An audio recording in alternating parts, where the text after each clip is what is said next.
جس میں اللہ تبارک و تعالی کفار کو دعوت الی القرآن دے رہے ہیں۔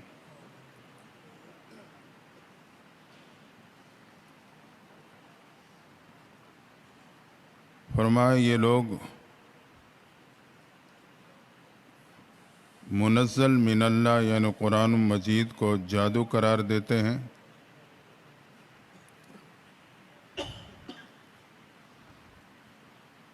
اور یہ کہتے ہیں کہ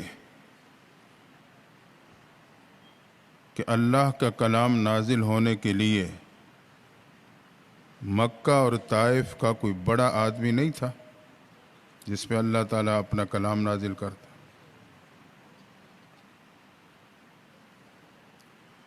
جسے آج کل ہم اور آپ اپنے چک کے مولوی کے مقابلے میں نمبردار کو بڑی اہمیت دیتے ہیں۔ زمیندار ہے، نمبردار ہے، چودھری صاحب ہے، علم کی قدر نہیں، دین کی قدر نہیں۔ فرمائے یہ کہتے ہیں کہ اللہ کو اپنا کلام نازل کرنے کے لیے مکہ یا طائف کا کوئی بڑا آدمی نہیں ملا۔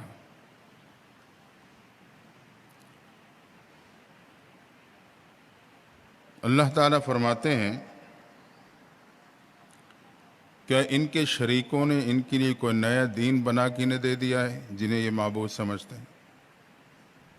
فرمایا اگر فیصلے کا دن یعنی قیامت کے دن متعین نہ ہوتا تو میں ان کا فیصلہ آج ہی کر دیتا۔ اور دوسری بات یہ کہ دنیاوی اعتبار سے بڑا آدمی کو بڑا سمجھتے ہیں۔ فرمایا جیسے کہ یہ مال و متاع کی تقسیم میرے اختیار میں، جس کو جتنا دوں جس کو دوں نہ دوں، اسی طرح رحمت کے اسباب کی تقسیم بھی میرے اختیار میں ہے، جس کو چاہوں اس کو اس کا مستحق بنا دوں۔ یہ بھی میری مرضی پہ، جس کو چاہوں نبوت دے دوں، جس پہ چاہوں اپنا کلام نازل کر دوں۔ ایک بات۔ دوسری بات فرمائے ترک اتباع کتاب اللہ۔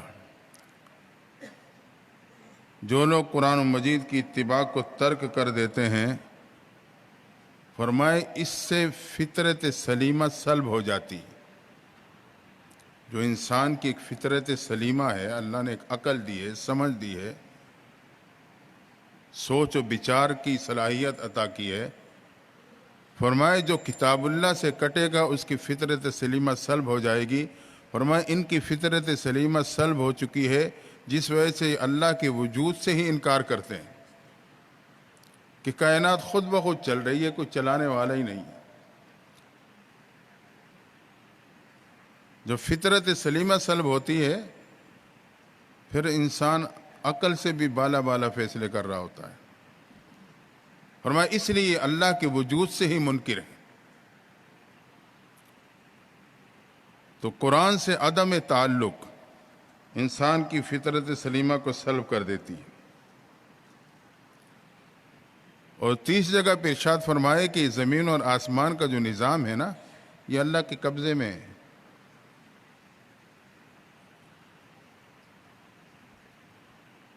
کفار کہتے تھے نا کہ فرشتے نعوذ باللہ اللہ کی بیٹیاں ہیں۔ اللہ کہتے ہیں اپنے لیے بیٹے پسند کرتے ہو، میرے لیے بیٹیاں بناتے ہو۔ فرمائے زمین اور آسمان کے نظام میرے قبضے میں ہے، جس کو چاہوں لڑکی دوں، جس کو چاہوں لڑکا دوں، جس کو چاہوں دونوں دوں، جس کو چاہوں کچھ نہ دوں۔ یہ میرا اختیار ہے۔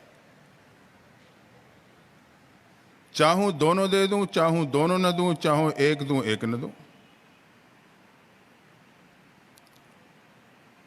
اور نعوذ باللہ آج تو یوں لگتا ہے کہ اس چیز کا اختیار خاوند یہ سمجھتے ہیں کہ بیوی کے ہاتھ میں ہے۔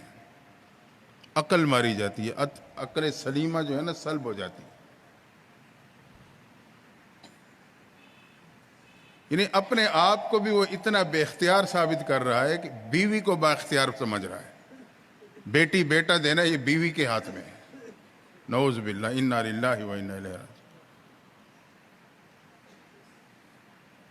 رب کہتا ہے میرے اختیار میں ہے۔ آپ کو معلوم ہوگا ہمارے معاشرے کی حالت، بہت سی طلاقیں اسی بنیاد پہ ہو رہی ہیں کہ بیٹی کیوں جنی. مسلمان ہے، کوئی کافر نہیں بستا یہاں. یہ مسلمانوں کے گھروں کے حالات ہیں. جو یقین و ایمان رکھتا ہے کہ دیتا ہے تو اللہ دیتا ہے، پھر بھی بیوی کو طلاق ہو رہی ہے کہ اگر تو نے دوسری بیٹی پیدا کی تو تجھے طلاق دے دوں گا، اور طلاقیں ہو چکی ہیں بیٹی پیدا ہونے پر. تو پھر ایمان کہاں گیا؟ یہ اختیار نہ بیوی کا ہے نہ کسی اور کا ہے، یہ رب کا ہے. قصوروار ٹھہرانا ہے نا، بیوی کو ٹھہرانا ہے. اولاد نہیں ہو رہی تب بھی بیوی قصوروار ہے، بیٹیاں ہو رہی ہیں تب بھی بیوی قصوروار ہے.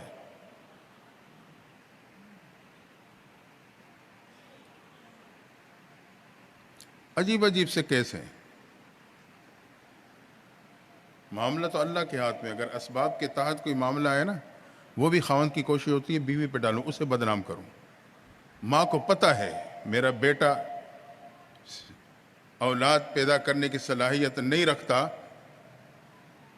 تو بہو کو دوائیں کھلانی شروع کر دے گی تاکہ خاندان میں باہر یہ پتہ چل جائے، اور ادھر ادھر جا کے ساری باتیں کہ میں دوائی کھلا رہی ہوں، اولاد نہیں ہو رہی، تاکہ یہ شو کروں کہ اگر کل کا اولاد نہ ہو تو میں الزام بہو پہ دوں کہ یہ اس میں کمزوری ہے، میرے بیٹے میں نہیں. تو کیا قیامت کا دن نہیں آنا؟ ہم نے دوسرے کو ہی خراب کرنا ہے، دوسرے کو ہی بدنام کرنا ہے. بارے یہ معاملہ اللہ کے ہاتھ میں ہے.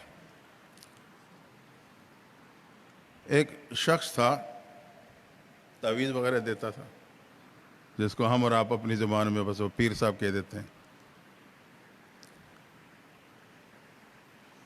کہتے ہیں 3 عورتیں اس کے پاس گئیں.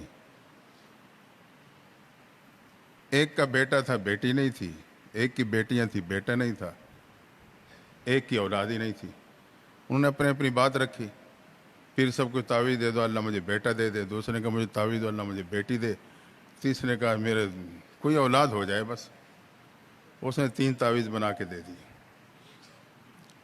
کافی وقت گزر گیا، معاملہ بالکل الٹ ہو گیا. جس نے بیٹے کا کہا تو اسے بیٹی ہو گئی، جس نے بیٹی کا کہا تو اسے بیٹا ہو گیا، جس نے کہا تھا بس اولاد ہو جائے اس کی کچھ بھی اولاد ہی نہیں ہوئی. یہ تعویذ لے کے واپس آ گئے پیر صاحب کے. انہوں نے شکرانہ لیا ہوا تھا اچھا بھلا. یہ تینوں تعویذیں اٹھا کے آ گئے پیر صاحب کو. پیر صاحب یہ تو معاملہ سارا ہی الٹ ہے. اچھا، ان کا اپنی تعویذ دکھاؤ، کھولو. جس نے کہا تھا کہ میرا بیٹا ہو اور اس کی بیٹی ہوگی، تعویذ کھولے. تو اس نے بھی ماشاءاللہ پہلوان کا بیٹا تھا وہ پیر صاحب بھی. اس نے تینوں میں لکھا ہوا تھا لڑکا نہ لڑکی، لڑکا نہ لڑکی، لڑکا نہ لڑکی. یہ لکھ کے وہ تعویذ دے دیے. اب جس نے کہا تھا کہ میرا بیٹا ہو اسے بیٹی ہو گئی، اس تک تعویذ کھولا. او ہو، یہ تو تعویذ غلط آ گیا ہے. اس میں تو لکھا ہوا ہے کہ لڑکا نہیں لڑکی، وہ اس لیے لڑکی ہو گئی ہے. پڑھنے میں فرق ڈالا نا، لڑکا نہ لڑکی. اب جس نے کہا تھا کہ مجھے لڑکی ہو لڑکا ہو گیا، اس کا تعویذ کھولا. او ہو، یہ تو دیکھو معاملہ یہی خراب ہوا ہے نا. اس میں لکھا ہوا ہے کہ لڑکا نہ لڑکی، اس لیے لڑکا ہوا ہے. جس کے کوئی بھی اولاد نہیں اس کے لیے پڑھ رہا ہے لڑکا نہ لڑکی، کہ اس لیے کوئی اولاد ہی نہیں ہوئی. یہ تعویذ بدل گئے. تو وہ پھر ایسے ہی چکر پھر چلتے ہیں. جب اللہ کے در کو چھوڑیں گے پھر ایسے ہی معاملہ چلے گا. تو اللہ کہتا ہے کہ کائنات کا نظام میرے ہاتھ میں ہے، میں جس کو چاہوں جو دوں یا نہ دوں. ایک بات یاد رکھنا، جو بھی میرے اور آپ کے حق میں اللہ کی طرف سے فیصلہ ہوتا ہے اس میں میرے اور آپ کی بھلائی ہوتی ہے. اللہ نے بیٹا دیا، بیٹی نہیں، میری بھلائی. بیٹی دی، بیٹا نہیں، میری بھلائی. دونوں نہیں دیے، میری بھلائی. رب کے خزانے میں کمی نہیں ہے دینے میں. وہ اپنے بندے کی بھلائی کو سمجھتا ہے جو میں اور آپ نہیں سمجھتے. رب تو عالم الغیب ہے، وہ جانتا ہے کہ اس کے بارے میں بہتر کیا ہے. اس لیے اللہ سے مانگیں ضرور، لیکن جو فیصلہ اللہ کی طرف سے آئے اسی پہ ہم رضا کا اظہار کریں، رضامندی کا اظہار.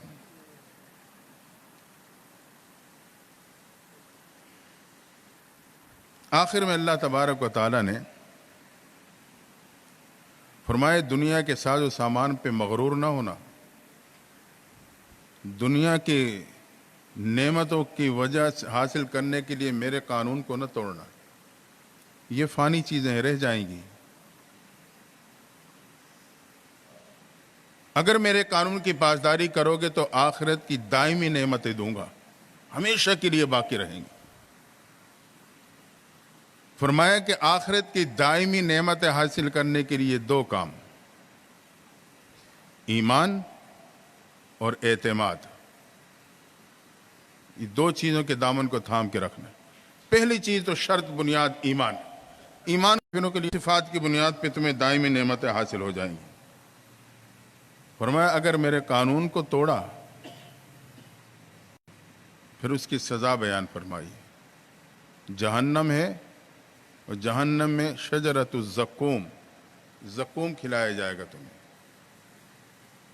زقوم کانٹے دار کڑوا جہنمی پودا. کئی لوگوں کی مفردات ہوتے ہیں نا، کئی لوگ کہتے ہیں اسٹرابری جو ہے نا یہ وہ جہنمی پودا ہے. امریکہ میں ایک ساتھی نے مجھے کہا جی آپ کے پاکستان کے فلاں عالم صاحب ہیں، فوت ہو گئے، اللہ ان کے مغفرت فرمائے، ان کے کچھ تفردات تھے. انہوں نے کہا کہ اسٹرابری جو ہے نا یہ تو جہنمی میوہ ہے، یہ زقوم کی وہ چیز ہے. میں نے کہا یار جہنم کا پھل اور اتنا مزیدار. اس نے کہا بس بات میرے سمجھ میں آ گئی، واقعی جہنم کا پھل اتنا مزیدار تو ہو ہی نہیں سکتا. میں نے کہا جس نے کہا ہوگا اس کے تفردات ہوں گے. خیر، تو زقوم کھلایا جائے گا، غسلین پلایا جائے گا. غسلین خون و پیپ سے مکس سیرپ ہوگا. آج ہم اور آپ مختلف بیماریوں کے سیرپ لیتے ہیں نا، پیتے ہیں. وہ سیرپ ہوگا جو اس کے اپنے پیپ اور خون سے مکس شدہ، یہ اسے پلایا جائے گا، اسے پینا پڑے گا. جہنم کے اہلکار بڑے زبردست ہوں گے. فرمایا میرے قانون کو نہ توڑنا.